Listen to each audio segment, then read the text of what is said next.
तो आज हम लोग प्रभु भोज की सेवकाई के बारे में समझेंगे। ये प्रभु भोज का कार्यक्रम कहेंगे तो पुराना नियम में सबसे पहले हुआ था। वो कहाँ हुआ था? बहुत लोग पढ़ते हैं लेकिन समझते नहीं। मेरे साथ निकालिएगा निर्गमन 12 अध्याय 5 है। हालेलुया। तो इसमें ऊपर जब देखेंगे 12 अध्याय में क्या लिखा है? सबसे ऊपर में फसह का पर्व। फसह का पर्व साल में मनाया जाता है या हर महीना मनाया जाता है? साल में एक बार। जब यीशु मसीह नहीं आया था तो फसह का पर्व जब मिस्र की गुलामी से जब इस्राएली छुड़ाए गए तब जो है मनाया था। पर जब यीशु मसीह आ गया, यहाँ पर लिखा है निर्दोष नर। तो हमारा यीशु मसीह कौन है? नारी है कि नर है? यीशु मसीह कौन है? नर है। यानी मूसा के द्वारा इस पंचग्रंथ का दूसरा पुस्तक में इंडिकेट कर दिया गया यीशु मसीह नर है, वो मेरे लिए आने वाला है। आज जो हम फसह मना रहे हैं वो फसह नहीं होगा बल्कि वो हमारे लिए महाभोज होगा। वो हमारे लिए महाभोज होगा। आपको मालूम है ये पेंटिकोस्टल कलीसिया है, लेकिन अदर जो कलीसिया मनाते हैं उसको परम प्रसाद के रूप में प्रभु भोज को मानते। नाम नहीं लेंगे पर इतना जरूर जानिए अदर और कलीसिया है पेंटिकोस्टल के अलावा वो क्या करते हैं? परम प्रसाद के रूप में मना। मतलब प्रसाद में भी महान प्रसाद, प्रसाद में भी। तो जो प्रसाद खा लिया, महान प्रसाद खा लिया, फिर प्रसाद में शामिल होगा? सब लोग बोलिए हालेलुया। तो परमेश्वर चाहते हैं कि हम महान जो परम प्रधान के प्रभु भोज में शामिल हो गया। दुनिया का कोई भी भोज में अब शामिल होने की जरूरत नहीं है। ये फसह का पर्व इस चीज को बताते हैं, इस्राएली जब मिस्र की गुलामी से छुटकारा पाए तब इसका आयोजन किया। मतलब फसह मतलब होता है छुटकारा। तब इस कलीसिया में आए हुए बहुत लोग हैं। क्या सब लोग इस भोज में शामिल हो जाएंगे? कौन शामिल होंगे?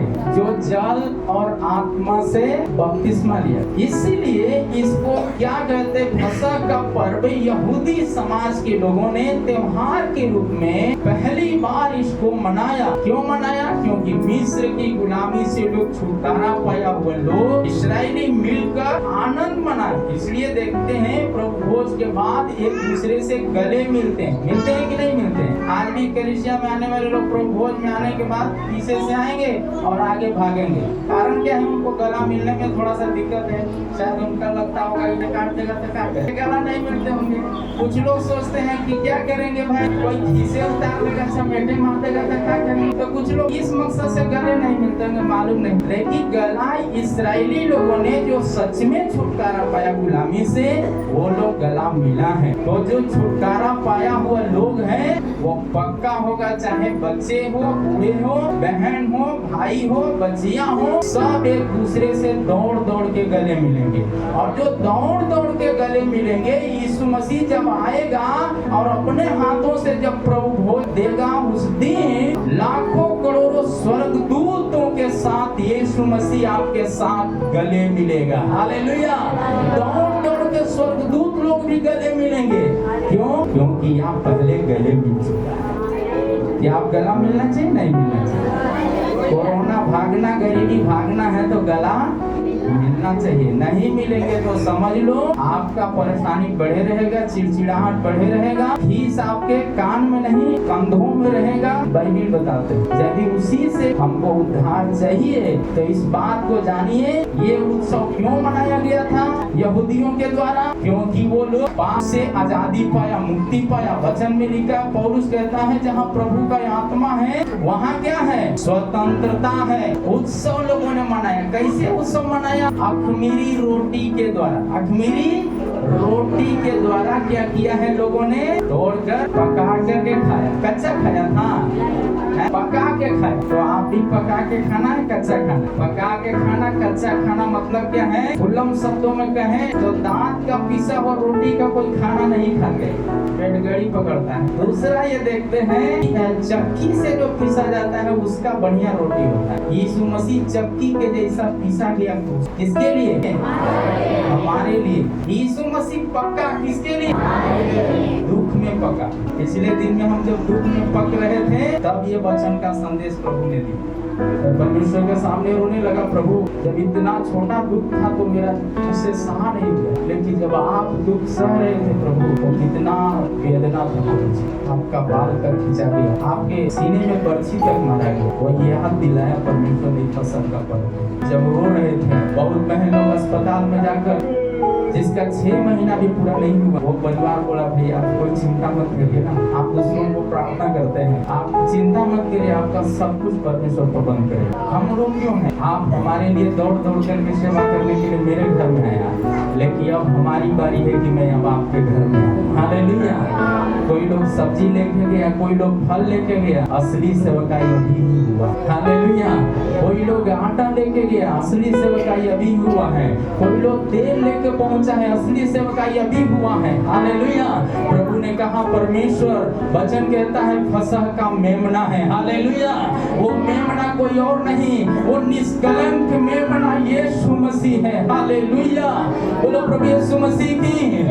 इसीलिए पहला पत्रस का पुस्तक में लिखा है, आमीन हालेलुया, तुम्हारे लिए जो निर्दोष मेमना है वो यीशु मसीह है। निर्दोष मेमना, वो ये निर्दोष मेमना, निर्दोष मेमना यीशु मसीह है। यीशु मसीह है, वो मेरे लिए मर गया, मेरे लिए कब्र में से तीसरे दिन जी उठा। अब वो कब्र में नहीं है, वो मेरे बीच में है, वो मेरे जीवन में है। वो यीशु मसीह की। पहला पत्रस 1:18 और 19 पढ़िए।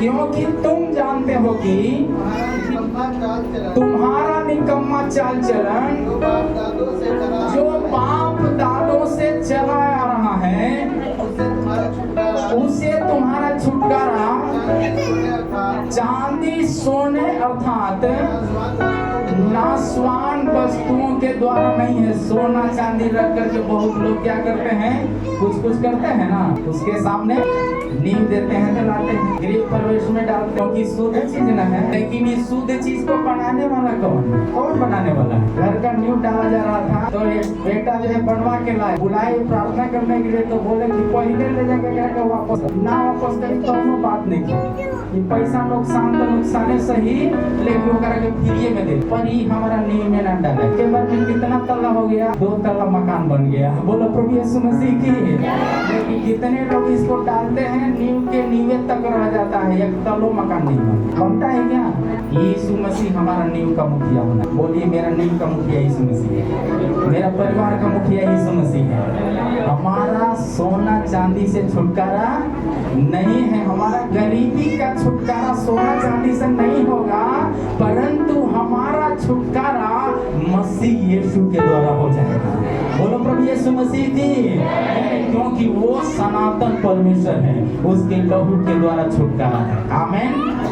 और पर निर्दोष और निष्कलंक मेमना मसीह के बहुमूल्य लहू के द्वारा है। देखिए निष्कलंक नर मेमना के बारे में पंचग्रंथ का दूसरा पुस्तक 12 अध्याय में 5 आयत में बताया है।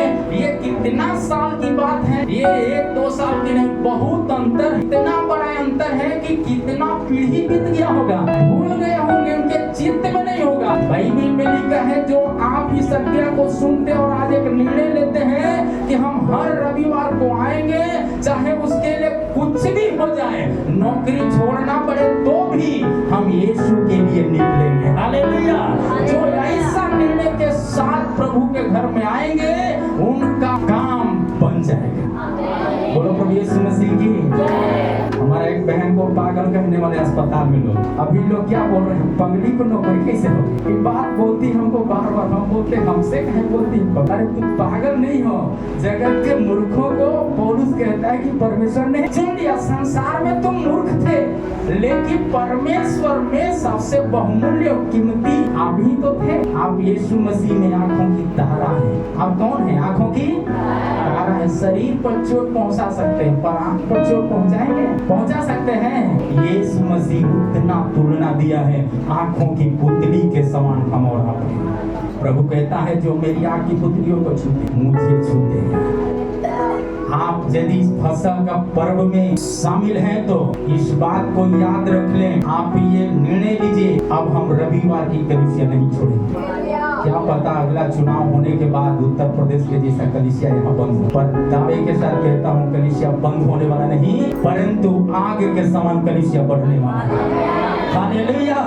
ये कलीसिया अभी तक जो प्रार्थना किया है कि घर मिलेगा मिलेगा, बहुत लोगों ने दर्शन देखा है घर में पोचारा। परमेश्वर मुझे ऑपरेशन दिया तो बोला कि बेटा, उसी रात जब हम ऑपरेशन में सोए 3 बजे के आसपास में प्रभु ने बताया बेटा माँ को बच्चा चाहिए तो ऑपरेशन जरूरी होता है। तुम्हारा एक अंग निकल गया, इसकी परवाह नहीं करना, क्योंकि एक अंग का 1000 अंग भी निकल जाए तो भी मैं जिंदा रखने के लिए समर्थ परमेश्वर हूँ।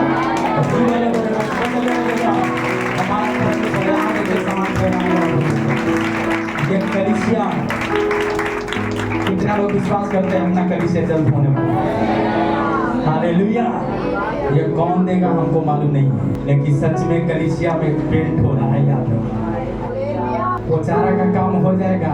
ठेकेदार को जब घर बनाने के लिए देते हैं, जब बन जाता है अब ठेकेदार लिया के चाबी देता है, मालिक के चाबी पकड़िए। हम यीशु मसीह के चेले हैं, दुनिया में धूम मचा देंगे। ये गीत नहीं है, घटना है। पोचारा पूरा हो जाएगा, चाबी हाथ में होगा, उसमें पूरी कलीसिया जो लौ लगा के प्रार्थना किया सबका नाम उस नेम प्लेट में होगा। बोलो प्रभु यीशु मसीह की, ताकि आप मरने के बाद भी कोई मसीह आए तो बोले इतने लोग हैं आगे के समान। चर्च चैन प्रार्थना में हर रविवार को नाम लिखवाए। लेडीज मीटिंग में, हर लेडीज मीटिंग में जुड़कर क्या किया है? प्रार्थना किया, अपना व्यक्तिगत प्रार्थना किया। एक बहन के बारे में सुना, अपने परिवार के लिए पता नहीं उपवास करके प्रार्थना की कि नहीं, लेकिन जब जाने की भैया अस्पताल में है, ऑपरेशन से पहले उन्होंने उपवास करके प्रार्थना की, प्रभु आपके दास जिंदा बाहर आना चाहिए। 3 हफ्ता में ऑपरेशन होगा ऐसा बताया डॉक्टर ने। दर्द थमा नहीं जा रहा। प्रभु उसी समय एक ऐसे परिवार को मेरे पास भेजा, बोला पास्टर जी कुछ मैं करूँ, आप यहाँ से डिस्चार्ज हो गए कल शाम, आज ही शाम आप हमारे साथ। वहाँ जाने के बाद डॉक्टर रिपोर्ट देखा, कल बोला कल अल्ट्रासाउंड करा के कल इनका ऑपरेशन हुआ। शनिवार को ऑपरेशन हुआ, रविवार को डिस्चार्ज। इतना सुई लेने के बाद भी दर्द नहीं गया, क्योंकि वो डॉक्टर मात्र 3 दवाई दिया, एक खुराक में मुझे लगा कोई बीमारी नहीं। हालेलुया। प्रभु ने बोला बेटा, माँ को बच्चा चाहिए कि गोद में लेके सबको दिखा दिखा करके खिलाए और चुम्मा ले, यदि चाहिए तो यीशु मसीह तुझे चुम्मा लेने के लिए ऑपरेशन दिया है। हालेलुया। बोलो प्रभु यीशु मसीह की, ये सच है। होकर के रहे, अगर कोई छोड़े तुझे, यीशु कभी ना छोड़ेगा, कभी ना त्यागेगा परमेश्वर। इसलिए तुम्हारा छुटकारा सोना और चांदी से नहीं, बल्कि जीवित है यीशु मसीह के लहू के द्वारा। यीशु मसीह के लहू, उसका लहू हमारे लिए काफी है। बोलिए उसका लहू हमारे लिए काफी है। फिर देखा हाथ रख के बोलिए उसका लहू मेरे लिए काफी है, मेरे परिवार के लिए काफी है, मेरे बच्चों के लिए काफी है, मेरे बिजनेस के लिए काफी है, मेरे पढ़ाई के लिए काफी है, मेरे काम के लिए काफी है, मेरी रोजी रोजगार के लिए काफी है। आमीन। बोलो प्रभु यीशु मसीह की। पहला कुरिन्थियों 5:7 में लिखा, पुराना खमीर निकाल कर अपने आप को क्या करो? शुद्ध करो, नया गूंथा हुआ आटा बन जाओ, ताकि तुम अखमीरी हो। हमारा फसल जो मसीह बलिदान हुआ। आओ हम आनंद मनाए। हमारा फसल कौन है? तो फसल का पर्व मनाना चाहिए क्या? साल में नहीं, ये हर हफ्ता होने वाला है, हर महीना मनना चाहिए, हर हफ्ता होना चाहिए कलीसिया के अंदर, केवल प्रभु भोज में नहीं, हर हफ्ता होना चाहिए। बोलो प्रभु यीशु मसीह की। गूंथा हुआ आटा बनना है, मतलब क्या है? हमें चोट लगे तो लगे, पर हमें यीशु को नहीं छोड़ना। यीशु मसीह को नहीं छोड़ना। बोलिए यीशु मसीह को नहीं छोड़ूंगा। जान देना पड़े तो भी कमी घटी में जाना पड़े तो भी मैं यीशु के लिए जीऊंगा, यीशु के लिए मरूंगा, यीशु का नाम ऊंचा करूंगा। बोलो प्रभु यीशु मसीह की। फसह का पर्व का निर्दोष मेमना यीशु मसीह नर है और हमारा सोना चांदी के द्वारा छुटकारा नहीं, यीशु के लहू के द्वारा है। और गूंथा हुआ आटा एक मीरी बना वो फसह का मेमना है यीशु मसीह। हालेलुया। और क्या है दूसरा तिमोथी का पुस्तक 3:12 जी। जितने मसीह यीशु में भक्ति के साथ जीवन बिताना चाहते हैं वे सब सताए जाएंगे। सब क्या होंगे? सब लोग बोलिए, सब क्या होंगे? जब आप प्रभु में बढ़ेंगे सबसे पहले आपका बच्चा विरोध में हो, आपका परिवार विरोध में हो, आपका रिश्तेदार विरोध में होगा, आपका जहाँ काम करते वहाँ के लोग विरोध में होंगे। और आप उससे डरना नहीं। आप मसीह में कौन है? बोलिए मैं हीरो हूँ। मसीह में कौन है? हीरो हूँ। हीरो क्या होता है? एक तरफ का बाल उड़वा दे तो भी हीरो है। सब लोग उसको क्या करते हैं? फॉलो करते हैं। पहले फुटबॉल खेलने के समय हम लोग का पैंट फट जाता, पहनवे नहीं करते। आज सबसे महंगा जाके थोड़ा मॉल में देखिए, सबसे महंगा कपड़ा कौन है? सबसे महंगा कपड़ा कौन है? सबसे दुनिया का पसंद वाला कपड़ा कौन है? बहनों का पसंद वाला कपड़ा कौन है? बहन लोगों के लिए भी मनपसंद वाला कपड़ा वही है।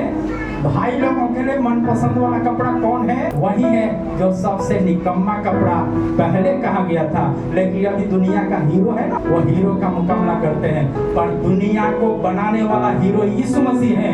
हम उसका, वो हमको हीरो बनाया है तो हम हीरो ही रहे। बोलो प्रभु यीशु मसीह की। बोलो प्रभु यीशु मसीह की। क्या आप हीरो हैं?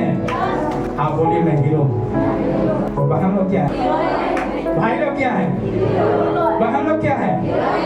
बहन लोग क्या है? बोलो प्रभु यीशु मसीह की। आप सुबह शाम बोल रहे हैं घर में मैं यीशु मसीह में हीरोइन हूँ।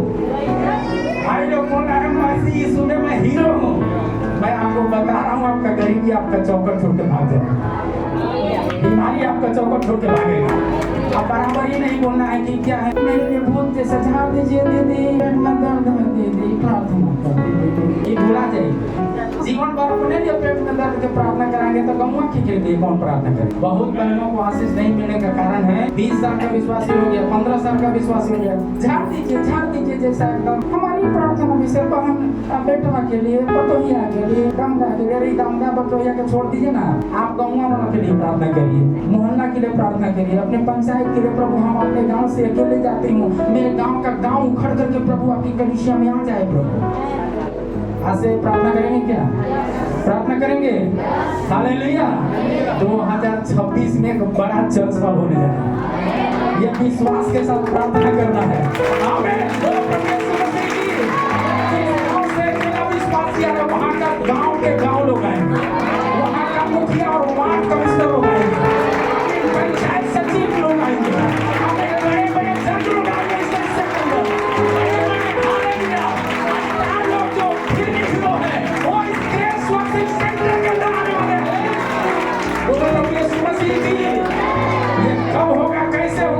नहीं है, लेकिन प्रभु ये संदेश देने के समय में बताया 2026 में ऐसा होने वाला है।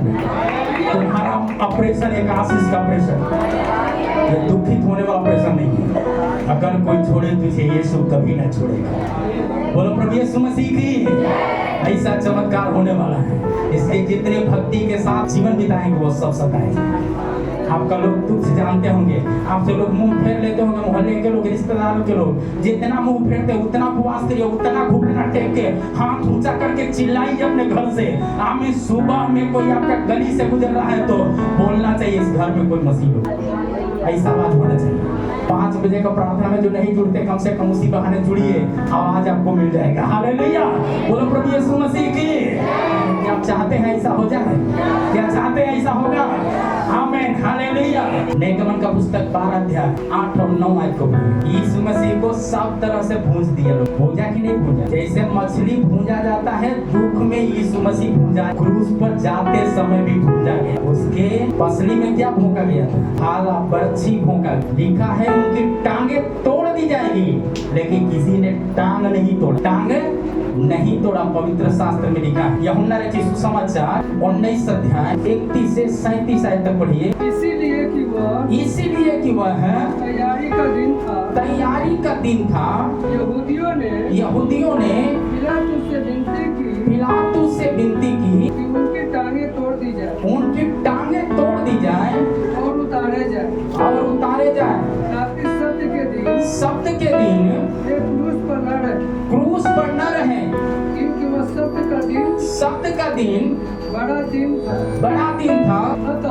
अतः सैनिकों ने आकर उन मनुष्यों में से पहले की टांगें तोड़, दूसरे के और जो उसके साथ क्रूस पर चढ़ाए गए थे। परंतु जब यीशु मसीह के पास आया, आकर देखा कि वह मर चुका, वो तो मर चुका है। यीशु मसीह मेरे लिए और आपके लिए मर चुका है। आगे तो उसकी टांगें न तोड़ी, परंतु सैनिकों में से एक ने बर्छे से उसका पंजा बेधा गया टांग तोड़ने के लिए। देखा मरा हुआ, मरने के बाद भी क्या कर रहा है? बर्छा भोंक रहा है। क्या पता अभी भी ये जिंदा हो। हालेलुया। यीशु मसीह पूरा मर गया। जो पूरा मरा हुआ व्यक्ति है, यीशु मसीह में रविवार को कलीसिया नहीं छोड़े। यदि मरा नहीं है, वो कलीसिया छोड़ेगा, वो काम के पीछे दौड़ेगा, लेकिन काम उनका बनेगा नहीं। जब कलीसिया के पीछे दौड़ेगा, बिगड़ा हुआ काम भी बन जाएगा। बोलो प्रभु यीशु मसीह की। क्या आप चाहते हैं? आमीन। आपका बिगड़ा हुआ काम बन जाए। आपका टांग तोड़ने वाले टांग तोड़ने के लिए आएंगे, पर वो बर्छी जो यीशु मसीह के अंदर भोंका गया, वो बर्छी का दुख उनको उठाना पड़ेगा। बोलो प्रभु यीशु मसीह की। अपनी बातें क्या कहता है? परंतु सैनिकों में से एक ने बर्छे से उसका पंजा बेगा, हाँ, और उसमें से तुरंत लहू और पानी निकला। जिसने यह देखा गवाही दी है, और उसकी गवाही सच्ची है। वह जानता है कि वह सच कहता है। तुम विश्वास करो। ये बात इसलिए हुई कि पवित्र शास्त्र में जो कुछ कहा गया था, वो सब बातें पूरी हो जाए। उसकी हड्डी तोड़ी ना जाएगी। पवित्र शास्त्र में लिखा हुआ है। एक स्थान पर लिखा है जिसे उन्होंने बेगा है, उस पर वहाँ वो दृष्टि करेंगे। बेधने वाले लोग दृष्टि करेंगे ऊंचाइयों को छूते हुए। जो आपको तुच्छ जानेंगे, जो आपको नीचा गिराएंगे, उनके सामने ही परमेश्वर चट्टान पर खड़ा करेगा। आपका मोहल्ले के लोग आपको तुच्छ जानेंगे, लेकिन आपको उसी जगह में परमेश्वर ऊंचा करेगा जब आप प्रार्थना में ऊंचा हो जाएंगे।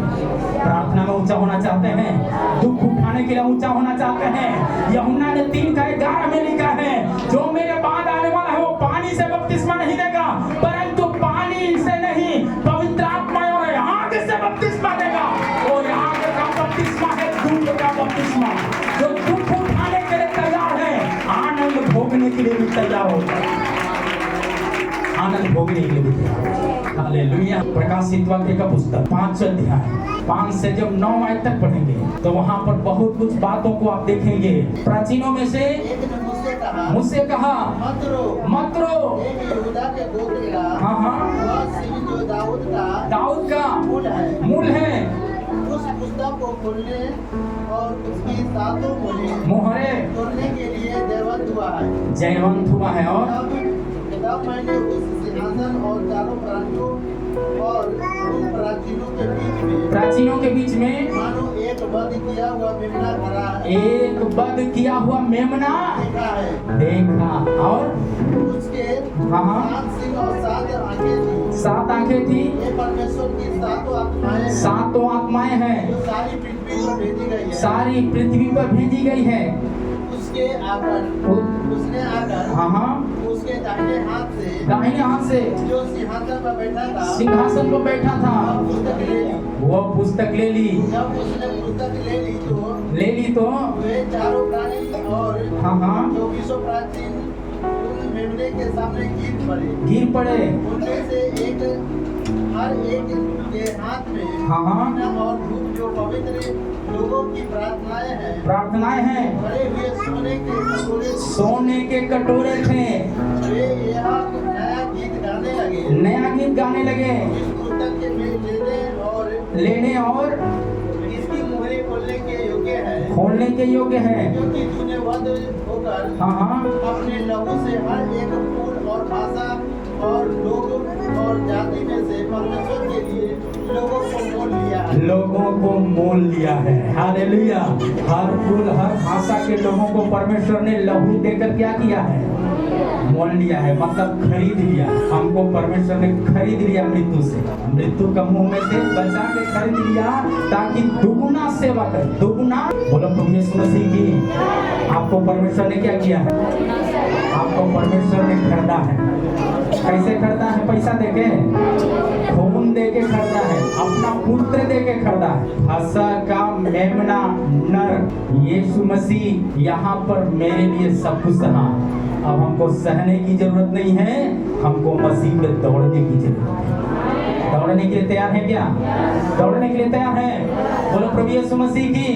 इसलिए कहता है दो स्वामी का कोई व्यक्ति सेवा नहीं करना, धन का और परमेश्वर का। धन के पीछे जाएंगे, परमेश्वर की आराधना, परमेश्वर की आराधना करेंगे, धन आपका पीछे भी। हम नौकरी नहीं करते, सेवा ही करते हैं। प्रभु कलीसिया के द्वारा कर दिखा। दुख के घड़ी में, सुख में सब जी सर बोले, लेकिन जब दुख आता है ना सर बोले। दुख का स्वामी है। अगर कोई छोड़े तुझे यीशु कभी ना छोड़े। जितना बना, जिसको जो मिशन को जो बना होगा, कलीसिया को जो बना, बहुत लोगों के पास समय नहीं था। दुख आते तो समय मिल जाता, दौड़ करके भैया घर में आ जाते 12 बजे तब। लेकिन जब दुख आया शायद वो मुंह चुरा लिया, पर परमेश्वर मुंह नहीं चुरा। परमेश्वर आकर बताया बेटा अगर कोई छोड़े तुझे यीशु कभी न छोड़े। तो चिंता करता होगा कि अभी तो पड़ गए तो तेल कहाँ से आएगा, सब्जी कहाँ से आएगा, चावल कहाँ से आएगा, सब घर में पहुंच। एलिया का परमेश्वर में तुम्हारा परमेश्वर सब्जी लेकर के घर में पहुंच। फल का तो लगता है कि घर में दुकान छना गया। प्रभु का वचन कहता है एलिया का परमेश्वर तुम्हारा, जो फल लेकर आया उसका फल बना रहे, जो सब्जी लेकर के घर में आया उसका सब्जी घर में बना रहेगा, जो चावल दाल आटा आलू तेल लेकर के आया उसका घर का कटोरा भरा रहेगा। बोलो प्रभु यीशु मसीह की। क्या आप चाहते हैं कि कटोरा भरा रहे?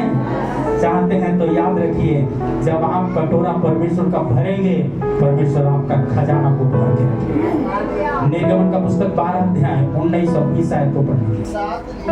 7 दिन तक तुम्हारे घरों में कुछ भी खमीर न रहे, खमीरी वस्तु को खाए, चाहे वह देसी हो चाहे परदेसी, देसी हो परदेसी, वह प्राणी इजरायलियों की मंडली से नष्ट किया जाएगा। कोई खमीरी वस्तु न खाना। अपने सब घरों में बिना खमीर की रोटी खाया करना। बिना खमीर की रोटी खाया करना मतलब क्या है? जब ये भोज में शामिल होते हैं, दुनिया का कोई भी तो त्योहार में श्राप का कारण होगा। बाइबल बताता, मैं नहीं बताता। आज कहीं ना कहीं उसका जख्म उठाने के कारण जख्म का दिनों में परमेश्वर ने हमारा पक्ष, जो बोलना वही करना। दुनिया कुछ भी कहे, आप इसमें पक्षधर हैं, लोग छोड़ेंगे, परमेश्वर आपका पक्ष लेगा। ये मैं चुनौती के साथ में गवाही दे, बहुत पहले गवाही बना, आज ये आने वाला बड़े बड़े गवाही बन जाए। क्या आप चाहते हैं कि ऐसा हो जाए? क्या चाहते हैं कि ऐसा हो जाए? अध्याय का 12 और 13 क्योंकि उस रात को मिस्र देश के बीच में होकर जाऊंगा और मिस्र देश के नया मनुष्य क्या पशु सब पैलौठों को मारूंगा, सब पैलौठों को मारूंगा, और मिस्र के सारे देवताओं को भी मैं दंड दूंगा। घमंड के कारण मैं उनको क्या करूंगा? दंड दूंगा। मैं यहोवा हूँ। और जिन घरों में तुम रहोगे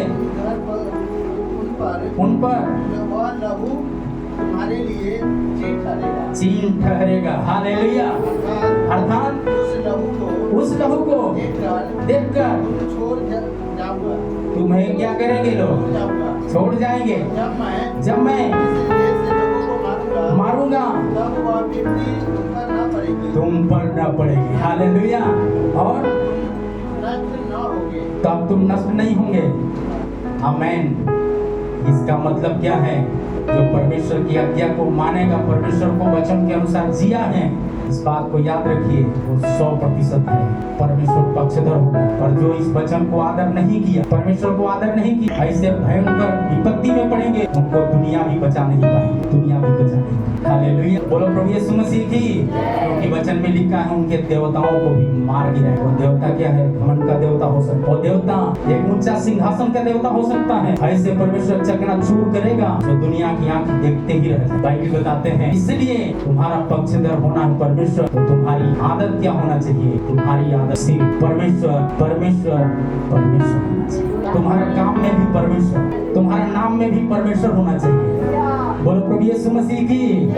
जब ऐसा करेंगे, ऐसा करने वाला व्यक्ति का वचन में लिखा है, वो घर पर अपने चौखटों के ऊपर जब बलि किया मेमना था, उसका चौखट पर लहू लगाने के द्वारा जब दुष्ट आत्मा का कार्य उनके घरों से होकर गुजरता था, लहू लगा हुआ देख करके लोग मुंह चुरा के भागते थे। आपका उन्नति देख करके लोग मुंह चुरा के भागेंगे।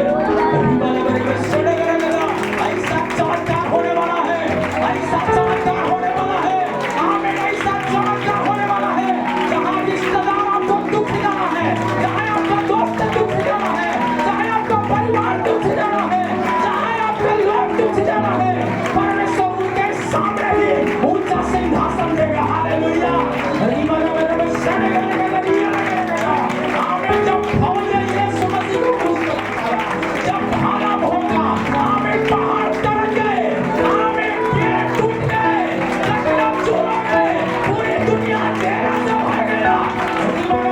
सारे फौज करने लगा, सच में ये परमेश्वर का पुत्र था। अब आगे परमेश्वर है। हालेलुया।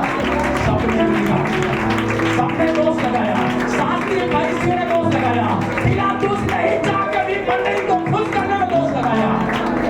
लेकिन एक समय जब यीशु मसीह क्रूस पर अपना दम तोड़, पूरी दुनिया अंधेरा, लोगों को मुंह चुराने देता है। पवित्र आत्मा हमारे बीच में कार्य कर रहा है, पवित्र आत्मा हमारे बीच में कार्य कर रहा है।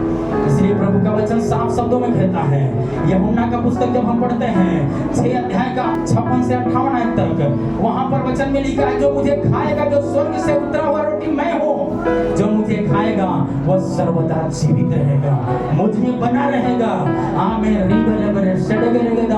आमीन। पवित्र आत्मा ये समय में, आमीन, हालेलुया, परमेश्वर की आज्ञा मानने वालों के लिए, आमीन, परमेश्वर जब पक्षधर होगा, दुनिया आपका विरोध में खड़ा हो जाएगा। ये उसका पहचान है। हालेलुया। आमीन। वह उसका पहचान है। वचन में लिखा है, बढ़ रहे अधर्म के कारण बहुतों का प्रेम ठंडा पड़ जाएगा, बहुतों का प्रेम ठंडा। पर आप यदि परमेश्वर के साथ हैं, आपके लिए परमेश्वर अपने लोगों को खड़ा करेगा। आपका प्रार्थना घर का बंद नहीं होना चाहिए, आपका घर में ग्रीन कलीसिया बंद नहीं होना, आपका ऑनलाइन का प्रार्थना बंद नहीं होना है, हमें लेडीज मीटिंग का प्रार्थना बंद नहीं होना है। ये काम कम करना पड़े तो भी उसमें जुड़ना है। हालेलुया। आज एक ठानते हुए परमेश्वर में आगे बढ़ना है। हालेलुया। 5 बजे का प्रार्थना, अकेला जाना भार नहीं पड़ता। भाई लोग बताते हैं, परमेश्वर भी बोलता है, अकेला रह करके कुछ नहीं करेंगे, लेकिन परमेश्वर यदि आपके साथ है तो सबके सब सारे आंधियां थम जाएंगे, सारे आंधियां थम जाएंगे। यीशु मसीह भेजा है, अकेला नहीं है। यीशु मसीह आपको बुलाया, आप अकेले नहीं हैं। शायद परिवार के लोग, समाज के लोग आपको दरकिनार कर देगा, तो आपका प्रार्थना जीवन का बंद नहीं होगा।